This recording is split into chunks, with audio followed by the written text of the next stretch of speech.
Hey everybody, hope y'all are doing well. This is my review of last night's Walking Dead mid-season premiere. The episode was entitled No Way Out. If you are someone that doesn't have cable and has to wait, please click away now. If you're not a fan of the show, please click away now. But if you did watch last night and you want to talk about it, then let's talk about it. As always, I'm gonna watch it. I'm gonna watch it on fast forward and just talk about stuff that interests me. The Negan guys. I knew Negan went in with them because the bat wasn't there, but I kept wondering since the break on how they were going to take care of that, and I was hoping, above hope, that they would use the rocket launcher. And boy, was I not let down with that. That just started things off in such a fun way. And thinking they were going to kill Sasha and Abraham right there, that was pretty good too. That was a really good, really well put together scene, and I enjoyed it. Just a clusterfuck. I mean, a good clusterfuck. One of the better episodes, I would say. Maybe not the best, but for a mid-season premiere, yeah, I think it's the best mid-season premiere. It's up there with the season 5 premiere with Carol, being Rambo Carol.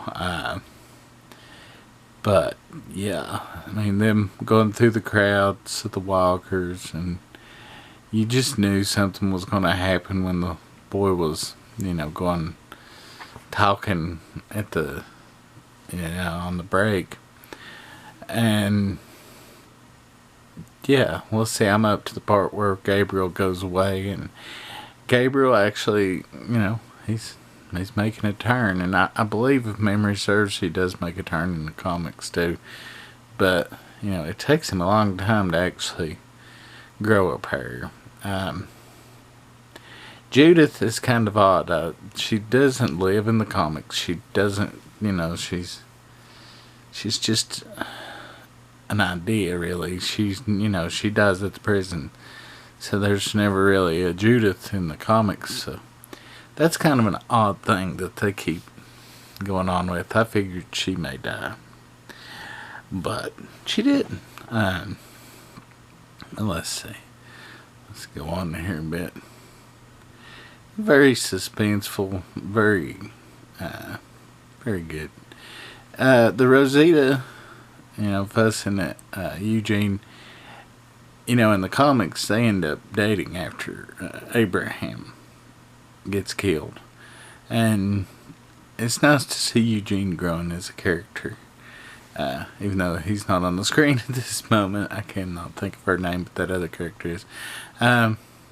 Carol's almost back in Carol Force.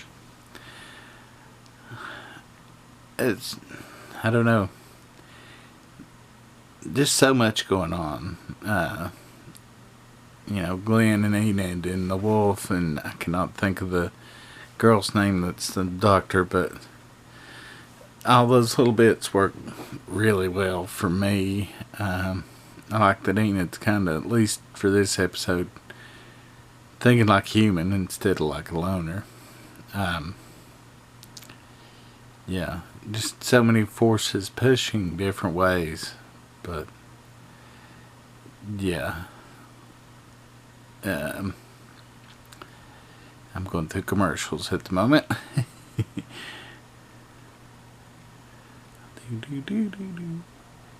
Okay, now we get to where the best scene of the episode, in my opinion, where the little boy that is going to die dies. I mean, it is nice that they call back to Carol, and I knew that was going to blow up in her face, or in somebody's face, eventually, because that boy's just been in shell shock since his dad was killed.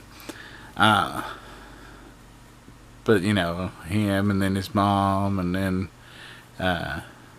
his brother, you know, sees an opportunity to do something really stupid, and then Carl gets it in the eye. And I've been hoping they would do that. I've been waiting and hoping and waiting and hoping, because that's a big thing in the comics. I mean, they cut off Rick's hand in the comics, which they're never going to do on the show that I can tell. But they did give us the eye, and I was overjoyed with that happening. Probably too overjoyed. But being a fan of the comic, I just could not help but be overjoyed with it. I hate to see Jessie go, though. She's a nice character, and, you know, nice looking too, but nobody's safe except for Rick and Carl on The Walking Dead. Yeah, I like that Rick just kind of goes apeshit. Season 3, Rick apeshit. After they get Carl to the infirmary, and not much else left. I mean, everybody starts fighting, you know, and that's a really good, like, team scene, you know, kind of like a good battle. And I'm just glad that they all came out and started helping him. Though when Michonne first takes her first strike, it looks like she's about to cut Rick's head off. Yeah, I mean, just a really great battle, and it goes on it goes on just about right. And I like how they shame everybody else into coming on out and helping. So it really is a whole town together, even Eugene. I like that they saved Maggie. I mean, just so many good things. And then I love seeing Abraham, you know, going, "Open the gate." Just, I know I'm gushing over this, and I know this is going to be long, and I know probably Melanie's the only one that's going to watch this, but hey, somebody will enjoy it. And I really enjoyed the episode. I've watched it now like 6 times, and I know that sounds nuts, but especially when there's a new one, I watch it a lot. And especially when it's the premiere. I mean, there's so much to absorb, you kind of just have to keep absorbing. I like how they dispatch the majority of the walkers with the gas, but that doesn't seem logical to me. It seems like that would come back and blow up the truck. Maybe that's just me. I'm looking forward to the next couple weeks, because I'm sure that they're going to run into Jesus and Negan and the Hilltop, hopefully. Just so much shit that if you've never read the comics, that you're going to be like, God almighty, they've really expanded this story. Just like Ezekiel. If you've never read the comics, he's this big black guy that, you know, has dreadlocks, but he's dressed African-like, and he has a line. So, yeah, they're supposed to be that character in the show, so that's just going to be wild to see done on TV. I know this is really long, so I'm going to shut up now, and I'm going to start posting this early, and I'll see y'all next week for another Walking Dead review.